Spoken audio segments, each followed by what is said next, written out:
The following is a special presentation of Tony Kurre Radio. Want the real story behind the sound bites and headlines? Let's find the facts. Remember, it's not a conspiracy theory if it's the truth. You are not paranoid or confused. You just need to know. Welcome in, everybody. It's time for Need to Know on TKR. Kip Kiefer for another week, and happy Thanksgiving to each and every one of you. It's a joyous week in America. We seem to be really on the fast track to getting back on the rails after the transformation of America has become a colossal flop. I'm sure that most of you are tuning in today expecting me to pontificate on everything that's happening in Washington and with the transition team for Donald Trump. We talked about it last week. There's been tons more appointments, but I've got a different subject this week. I'm going to go a different direction because I know everybody will be mindful when I bring this up of this reality and what we are watching collectively as an American society now. And I'm just going to tell you that I'm not usually comfortable tackling subjects that I am not expert on, and I'm not expert on this subject, but I have to tell you, the Kip Kiefer alarm bells have been activated big time in the last couple of weeks, and I've started doing a lot of research and reading, and I'm still kind of catching myself up and familiarizing myself with this topic. But I still thought it was worthwhile today on the program to talk about it because it's just surrounding us and we're being pounded by it. And it's kind of interesting. I don't hear anybody anywhere in media, in news, in analysis, in talk shows. I hear nobody talking about this subject except for from a political aspect, which I'll bring to mind in just a minute. But the subject that I want to talk about today is this very strange, complete barrage of advertisements, of direct phone solicitations, robocalls this time of year for about a 2-month period on this ridiculous, relentless, nonstop assault, begging you, pleading with you, especially if you are on Medicare as a senior, to become enrolled in the Advantage plan, which is Part C in your Medicare coverage. And these are not commercials, just on the Golden Girls or shows, I don't know, geared toward senior audiences. These are on football games. These are on news programs. These are, if you flip around the dial, there's some schmuck coming on constantly telling you that you need to take advantage right away of this tremendous opportunity to get extra benefits from your Medicare coverage. And, the dirty little secret here that I am very mindful of is that when you watch these spots and hear these solicitations, it is billed that it's Medicare. It's the government talking to you that you need to take advantage of these great plans that Medicare offers you. You automatically, when you have to sign up at 65, get the programs of Plan A and B. Plan A is like hospital coverage. Plan B is the healthcare costs of insurance, prescriptions, and all the doctor's fees and things like that. But at C is like elective plans that you can get in addition to your regular Medicare coverage, which, by the way, you and your employer pay for throughout your working career. Money is deducted, of course, from every paycheck that theoretically funds your coverage when you reach retirement age. And also, your employer has to put in their FICA contributions that also goes into these retirement trust funds, Medicare, Medicaid for people that are that have not had uh, lucrative careers and need special assistance from the government. It's basically a welfare program for the elderly, but that's not the point. The point is why this obsessive barrage of advertisement and direct phone solicitation. And I had a listener to my football show on the weekend. We have a regular guest on, and I found this kind of amusing. This was obviously a gentleman of elderly status. I got a tweet yesterday, a direct message tweet from one of my listeners to my Sunday show the morning after on Jocks 94.5 Birmingham, which is a shameless plug, runs from 9 to 11 and has some of the best content of any sports show. If you're into college football and you're not listening to the morning after, you are missing a grand opportunity to catch up with Terry Quillian and I every Sunday. But anyway, I get this tweet from a guy. We have a regular caller. He's a regular on the Paul Feinbaum show, many sports talk shows around the Southeast.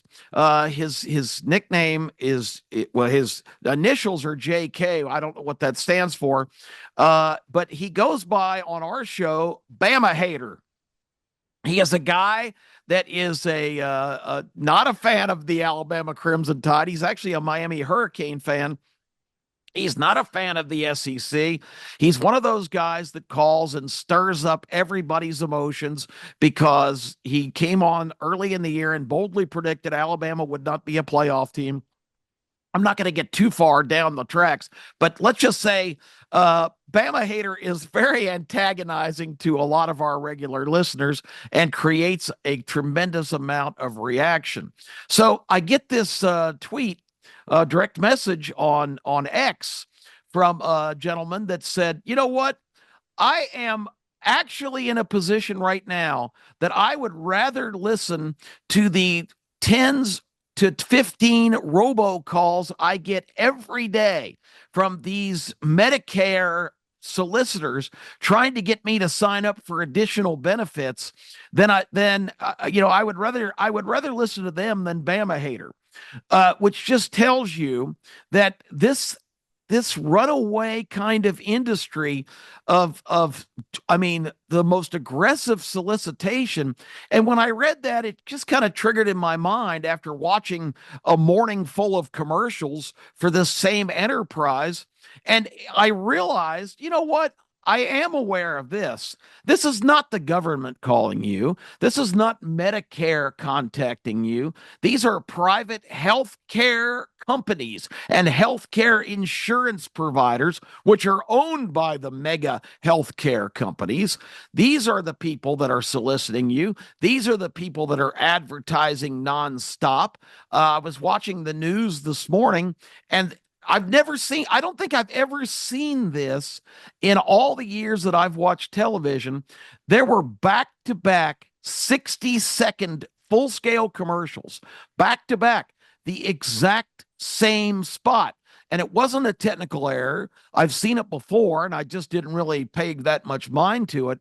But when it happened again this morning, it really triggered my desire to go ahead and familiarize you with what I think is something that we all should be asking questions of.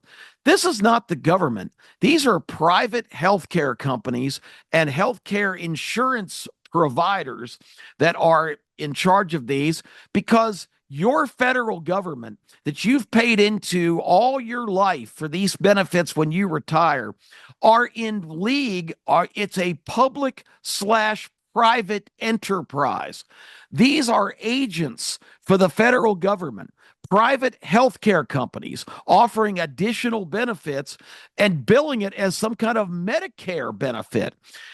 The only Medicare benefit is these healthcare companies turn around and bill Medicare for anybody who signs up for these programs. I don't know how much of the funding is geared toward the trust fund that, once again, you pay into all of your career to be funded in your retirement years. But these are not part of the government plan. These are private companies. And it really begs the question, what kind of deal is this? And in the reading that I've done last night and this morning, I have discovered some very disturbing facts. One of those is that Medicare, just the administrative costs for your government to run Medicare, that's of course the thousands of employees that staff that agency, the costs of their compensation and benefits and whatever else, and God only knows how much office space and equipment and everything else. It's about $94 billion per year. $94 billion per year. The cost last year of Medicare was, in terms of what that particular agency paid out, including the administrative costs, which is about 11% of this total expenditure, $863 billion. $863 billion. Mostly that's benefits paid out, but it also is reimbursements to healthcare providers, these partners that are billing themselves as Medicare, begging you to sign up.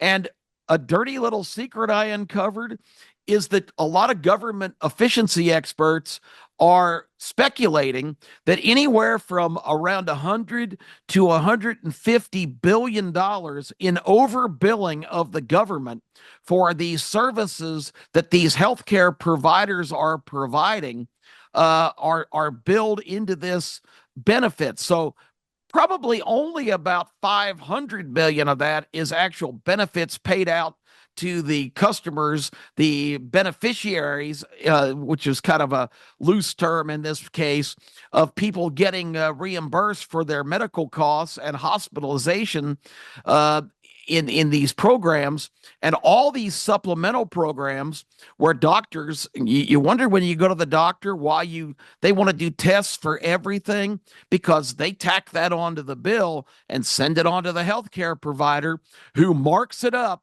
You ever see fees on your cable bill or your insurance payments? It'll say administrative fee or supplemental fee.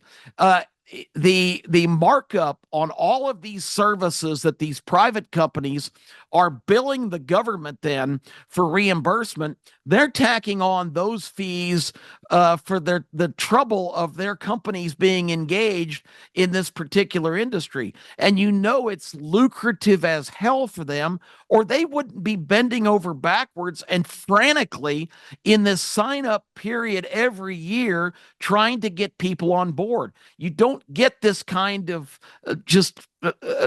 breathless, endless array of barrage of please sign up for these great benefits. There's things that you can really benefit from if you just elect to go with Part C of Medicare coverage. Part C has nothing to do with the government other than the fact that private healthcare companies bill the government for the services you sign up for.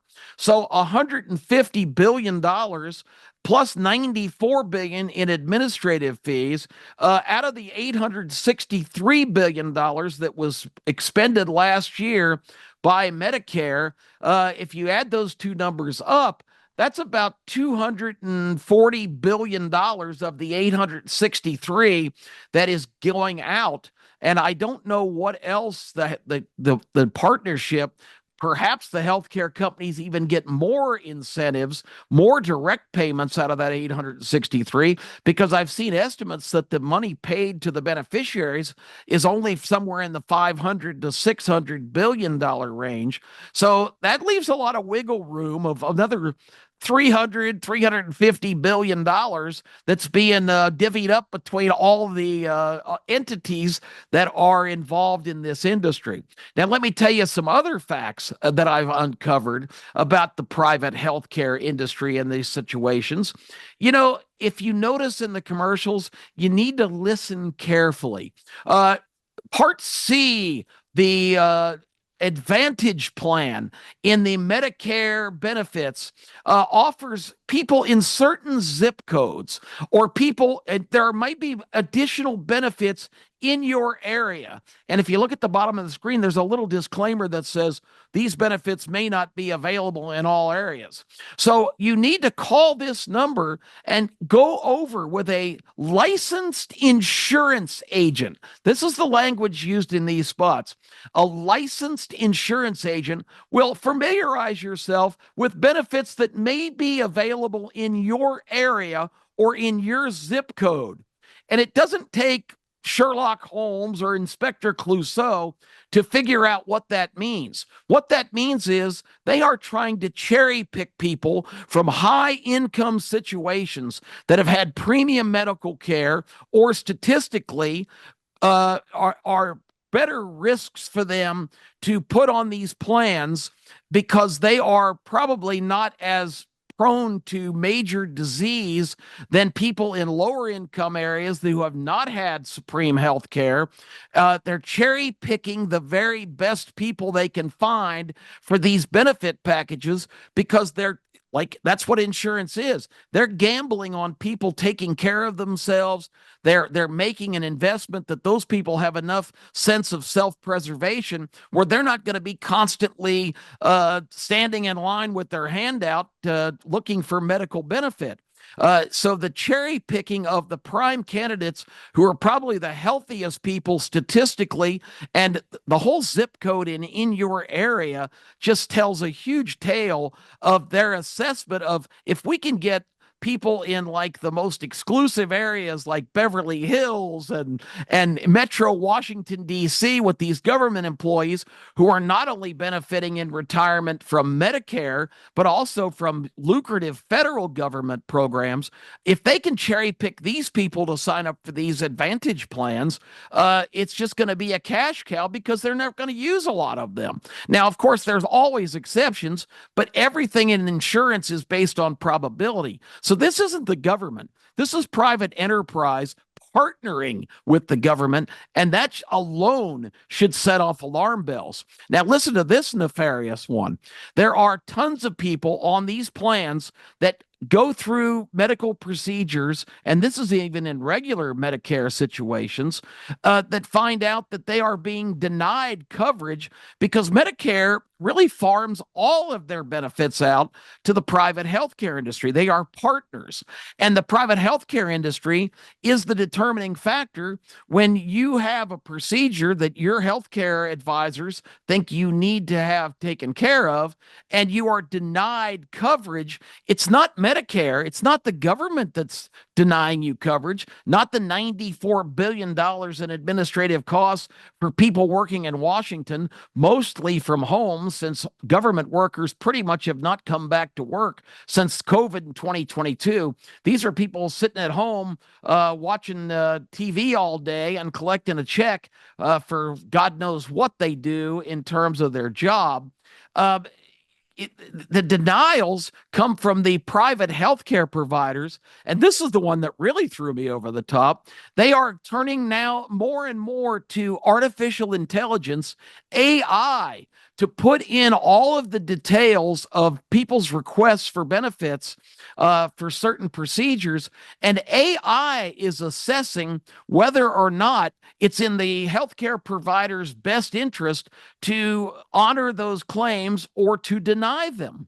So we're putting all the data into a computer and letting it make the decision while we're paying all these people in Washington to run Medicare and all these individuals in the healthcare industry and these major conglomerate healthcare organizations and insurance providers.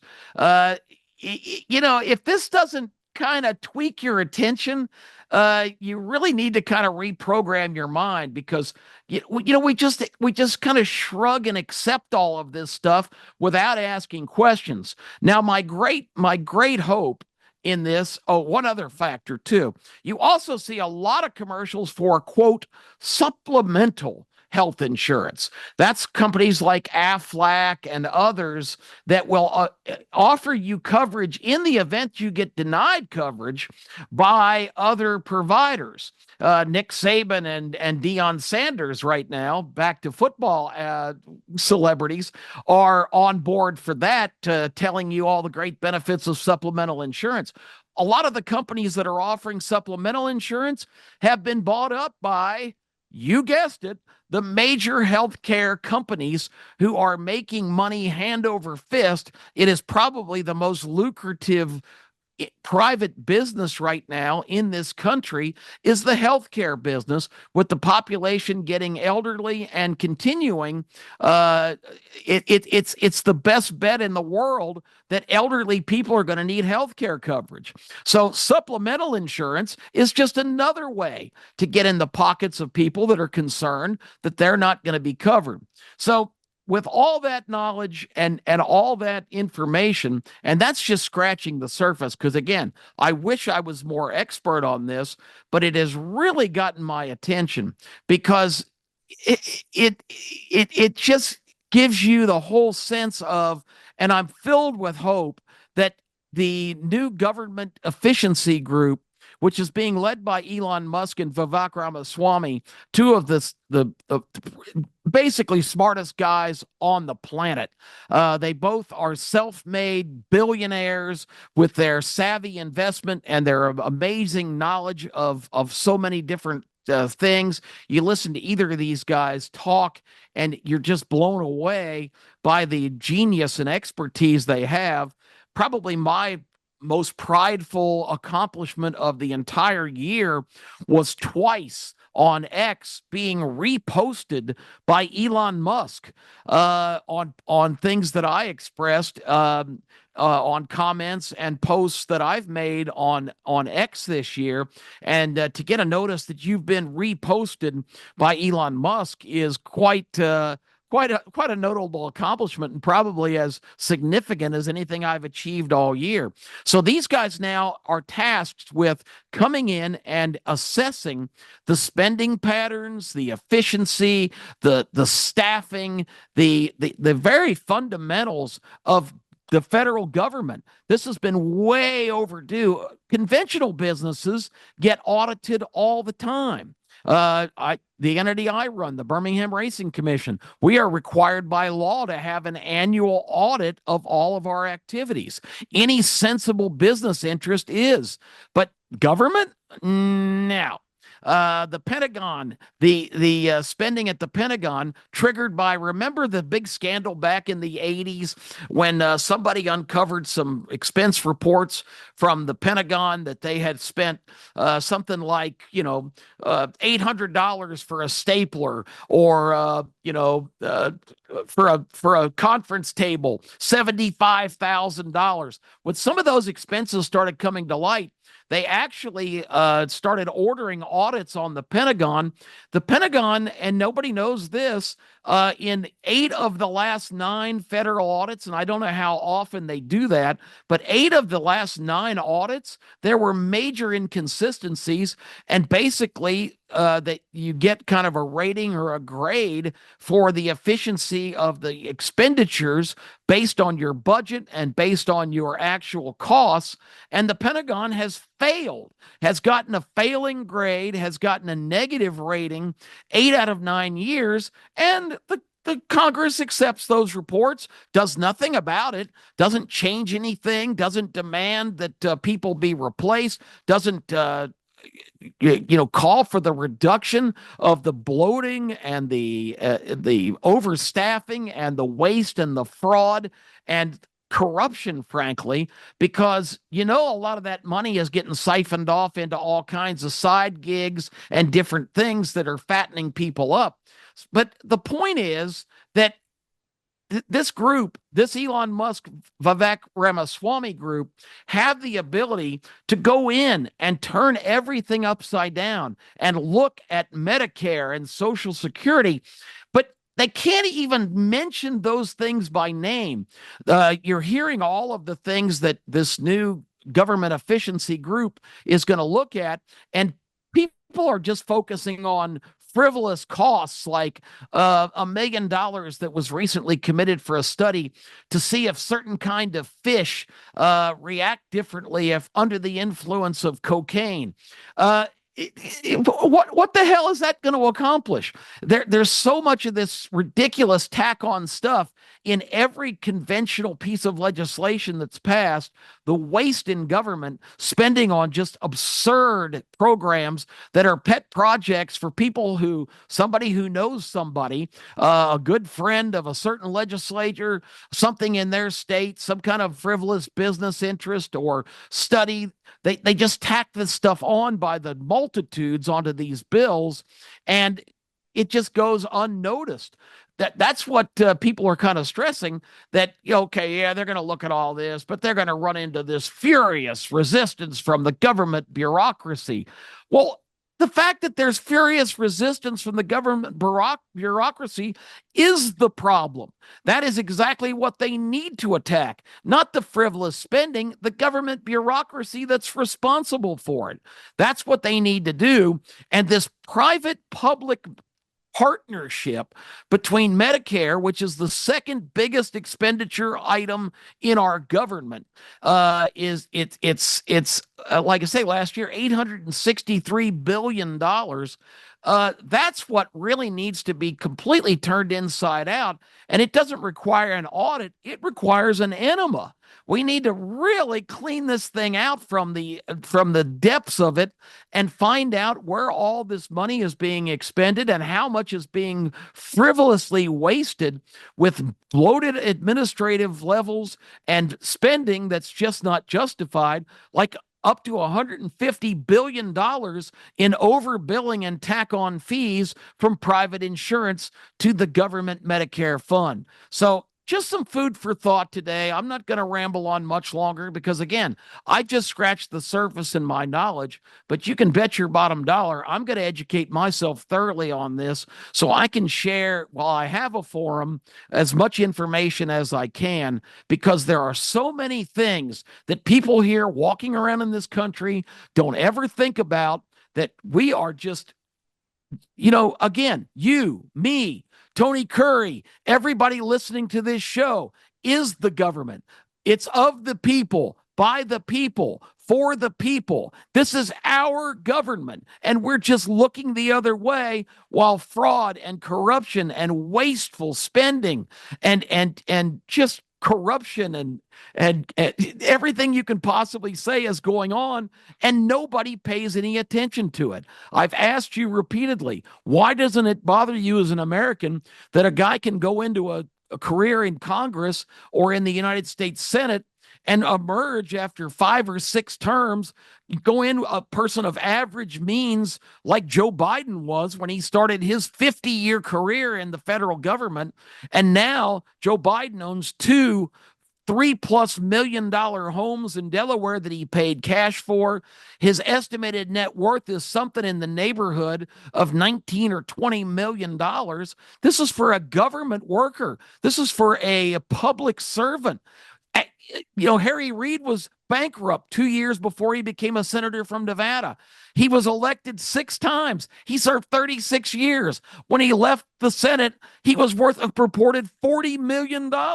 Where does that money come from? Why doesn't that bother you? These people are not engaging in public service. They're engaging in self-service. And this is important information that you absolutely, desperately need to know.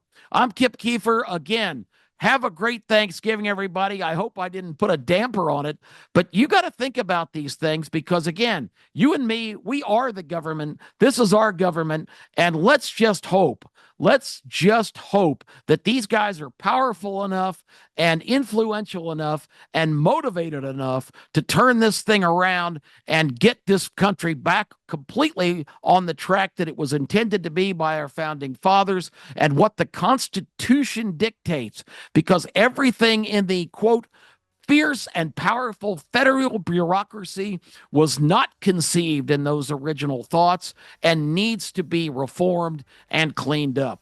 Have a great week, everybody. Happy Thanksgiving. Enjoy all the family, food, and football. Nothing's more American than this week, and I can't wait for it. And I appreciate everybody listening to Need to Know.